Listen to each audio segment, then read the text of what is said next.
Hello, I'm Shiv Mathur.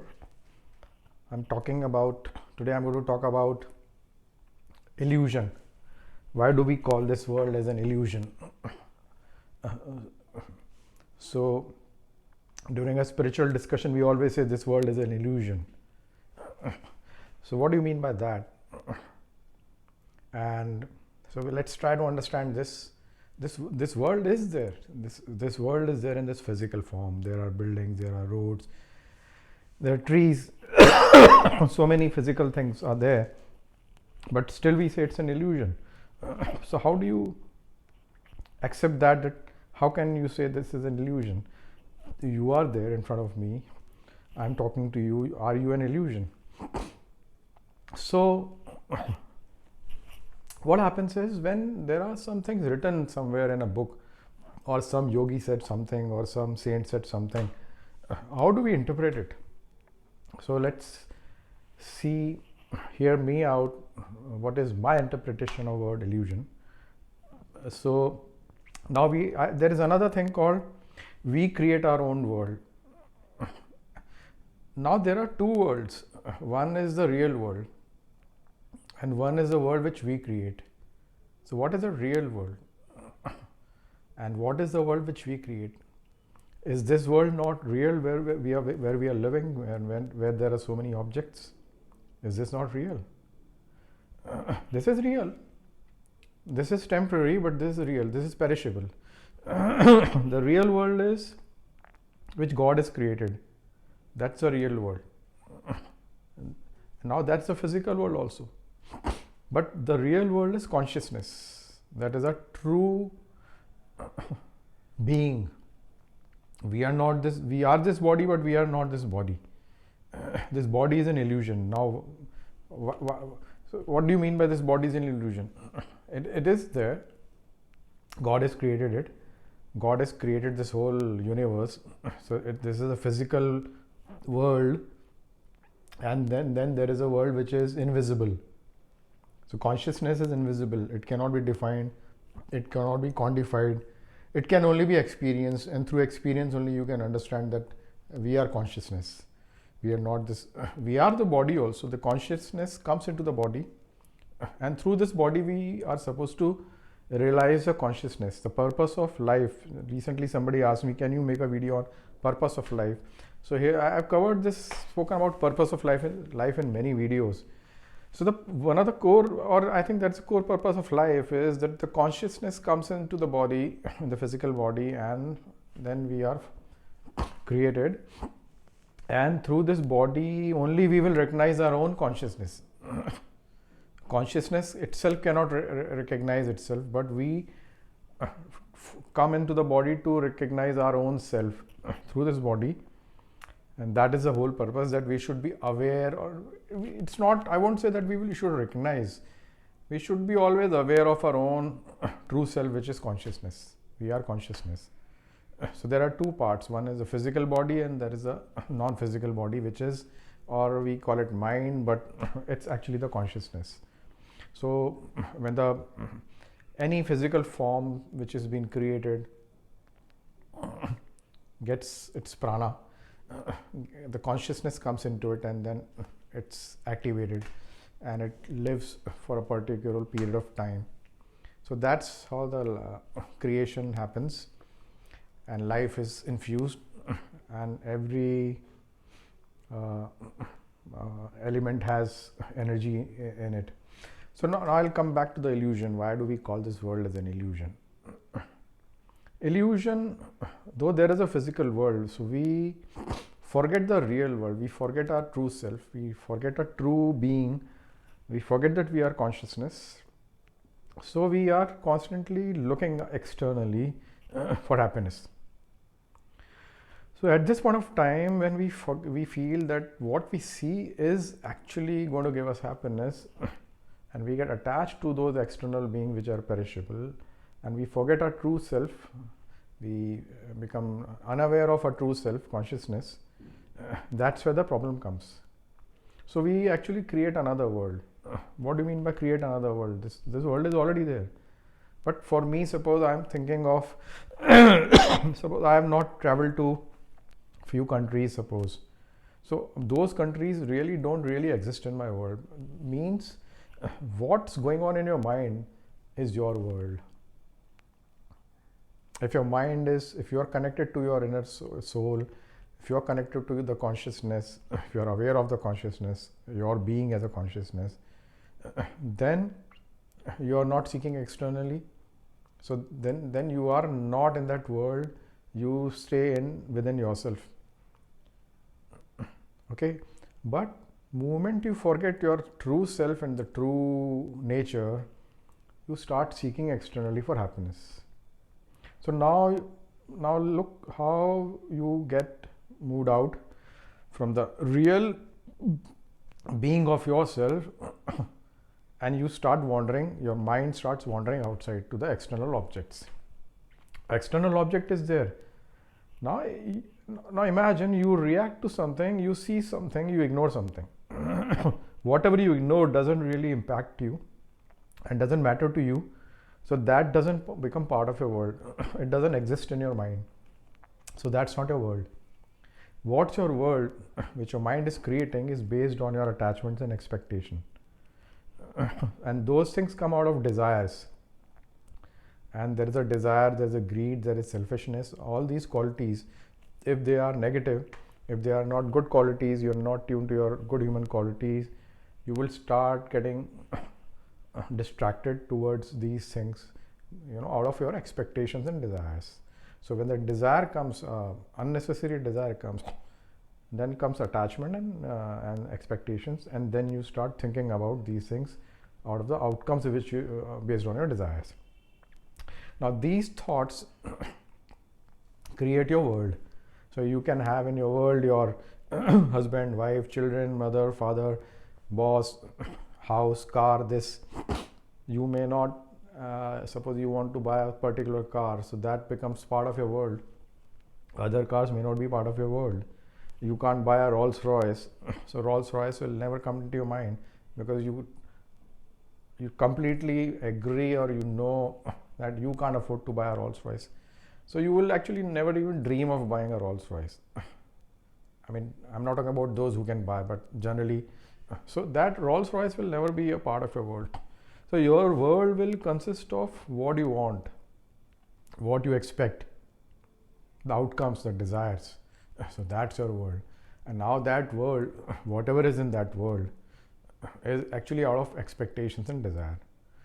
So this desire and expectations, attachments and possessiveness is actually, that's what is your world.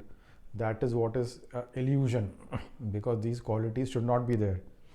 These are unnecessary desires. So they create a world out of world of expectation. So whatever you see, if suppose I am so established in my own self that I only do what is a basic need to survive, I will not really worry about anything, what is there around me or whatever is happening to me. I am not attached to my body. I will not even worry about my body. I am only doing something to fulfill the basic needs of my body. I may do farming or I may do some job which will give me some money, I'll buy, but I'll limit myself. I'll live a simple life, austere life, And if you make it complicated, then you are these are your desires which are beyond your needs, and they create that world. And then you chase, then you are in a chase to acquire those things, have those things, sustain those things, possess those things, and also ensuring that and having a fear that you don't lose them. And if you lose them, then you are thinking about that what you've lost, or which you're likely to lose, or which has been lost. So whatever happens, you're reacting to that. You're not accepting whatever is whatever is there, and you're not accepting unfavorable outcomes. So all these things are actually not letting go, not accepting, having unnecessary expectation, unnecessary desires. All these qualities create a barrage of thoughts, a wave of thoughts. So you're like an ocean which is calm, but when there is a disturbance, the waves are generated. So this is a disturbance. What you're creating Within your mind is a disturbance out of your negative human qualities, and because of that conditioning, those triggers are constantly creating a disturbance, and then you see a wave in the ocean, and after some time the wave goes back into the ocean. So wave is also ocean. Wave is not separate, it's coming out of ocean only. So similarly, we are creating these disturbance, and what we see is an illusion actually. Wave is also an illusion, though it is there, but it is actually ocean. So whatever we see is also consciousness. We are living in a duality. So now you'll understand why it is called illusion, because whatever is there is same as what I am. Everything is consciousness. So if you see consciousness in everything, you will come out of duality. So these are all physical objects which have been created. The creation happened out of thoughts. Like Brahma had a desire, so Brahma created some different forms. So those forms got created from this different elements of 5 elements, and they took different shapes. Like gold, a very good example mostly people give, and I've seen in the scriptures. Gold, now with gold you make different things. You make a earring, you make a chain, or you make a bracelet, or you make many different jewelry, and you call it earring, you call it, but originally it is all gold. It's only the shape you've given, but inherently it is gold. So similarly, we also, this creation has different shapes. Somebody is a tiger, somebody is a fox, somebody is a human, somebody is a tree. These are different shapes created out of the whole basic elements are same, and they are created out of consciousness. So there is a matter and an energy.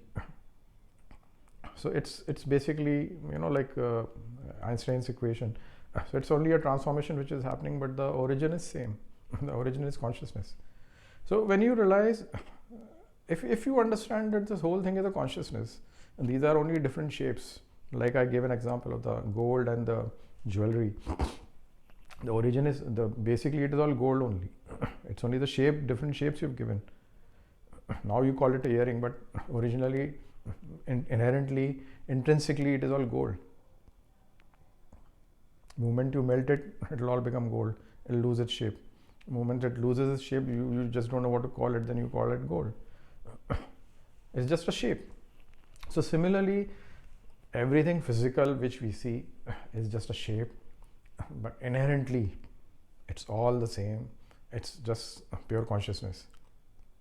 Now, apart from this realization of oneness and non-duality, if you can't realize, at least understand the other definition of illusion is that all these physical objects which you see, if you don't understand, can't relate to as oneness and non-duality and consciousness, then you come to understanding that all these things are creation of my mind.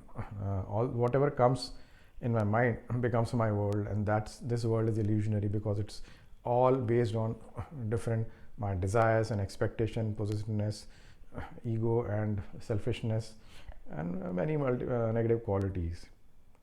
Otherwise, if I didn't have these negative human qualities, if I was selfless, I was simple, I was egoless, I just focused on meeting my basic needs and really defining them properly. It's not that somebody else defines basic needs, it's something else. We are all human, and God created us and defined basic needs and provided everything in the nature. God never asked that you have to create so and so things. Like recently I posted a poll that is living in the forest is normal, nature is normal, or living in the city is normal. Except 84 people voted for that living in the nature is normal, but we are not living in the nature. So that's a problem. So we have created so much of artificiality, and this is the world which we have been creating, and we are constantly creating. So we are creating products. We are only creating products out of this basic material science. This creation is actually a material science only. So we just take some elements and then mix it up and then create something. So we've been innovating, creating, and that's attracting us, and then we try to acquire it, and then we chase that. It may not be needed. Simple example, do you really need a iron to iron your clothes? What will happen if you don't iron your clothes? So maybe at one point of time nobody used to iron the clothes, but somebody decided that we can iron the clothes just for looks. It's only a perception that your mind may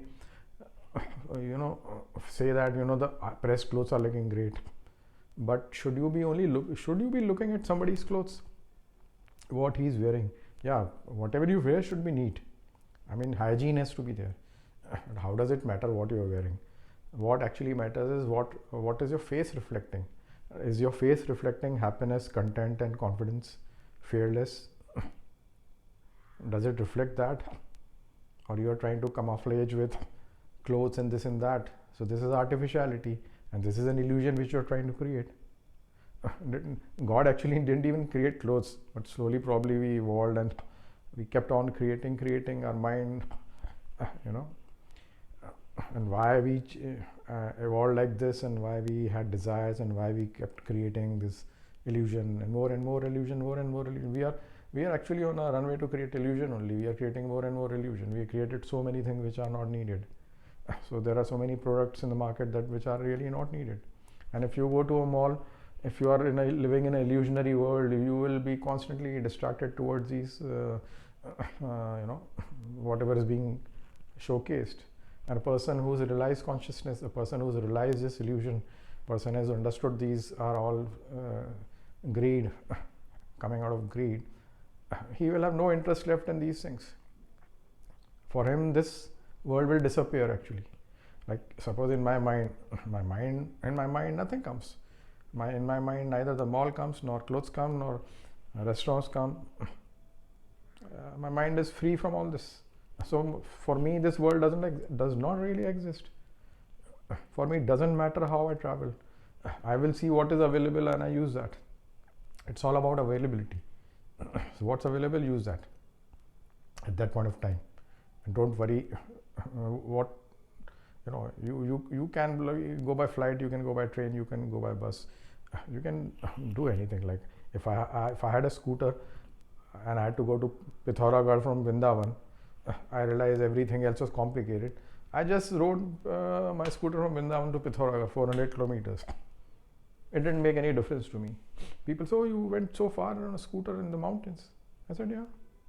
I was very happy because it doesn't matter how I go.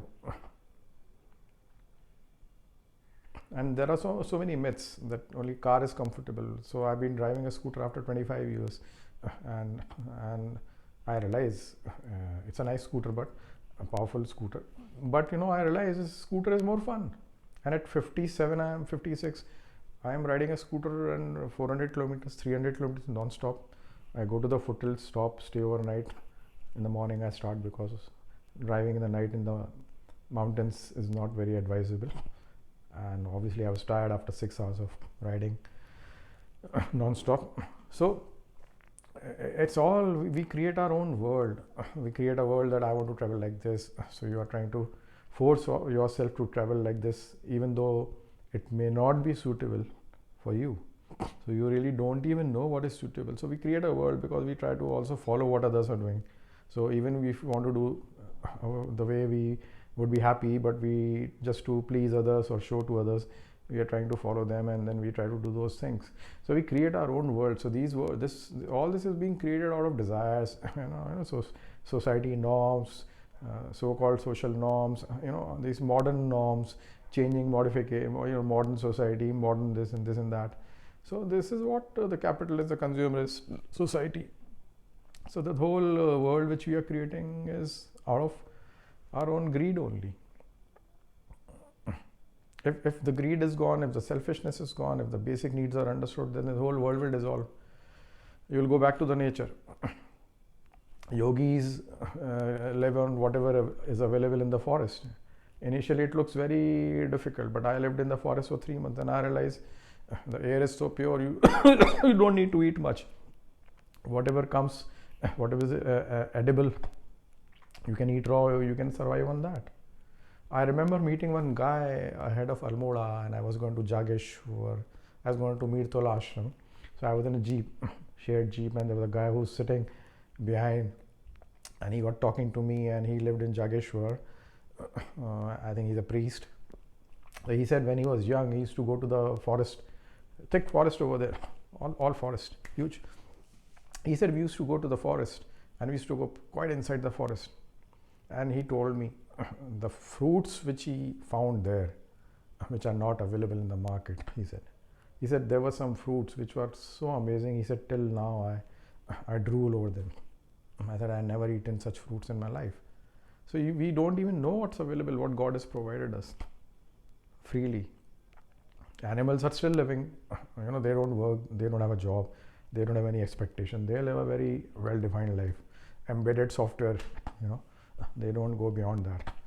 We tweak with our software, reprogram it, make it impure, and then we are running and creating our own world.